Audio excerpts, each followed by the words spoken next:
Folks, so malamang nabalitaan nyo na, no?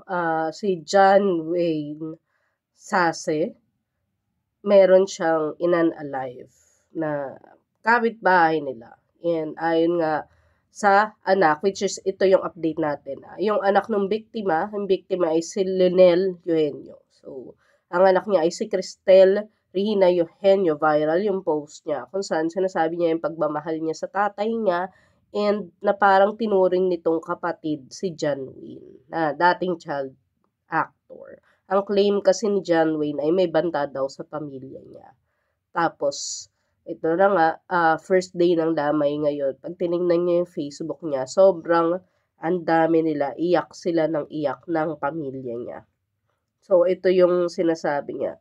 John Wayne Sase na tinuring ng ama ko na totoong kapatid na masinuna pa ni Papa kaysa sa aming magkapatid. Tingnan mo maigi ang pinsalang binigay mo. Sinusumpa kita hanggang KAMATAYAN ko. Halang ang kaluluwa. ADIK. Mamamatay tao. Tapos TANGINA. Sorry bawal magmura kasi TikTok. Alam niyo naman. Papa, mahal na mahal kita. Patawad Papa, wala akong nagawa. So, AKA, ang nickname ng tatay niya is Bentot. So, may pinakabago siya actually, 11 minutes ago. Sabi niya, Papa, nasasaktan na ako ng sobra-sobra. Hindi ko po talaga kaya, Papa, patawarin mo ako. Walang silbi ang pagiging mediko. Sobrang sakit, no? At ang mga inaral ko sa medical, hindi kita natulungan na. Papa, patawad, hindi ko na po alam ang gagawin ko. Pipilitin kong maging maayos lahat. Papa, lahat ng pinayo mo sa akin, lahat ng susundin ko, Papa. Ako na bahala sa kapatid ko, Papa. Mahal na mahal kita. So, ayun, sobra. Panalangin natin.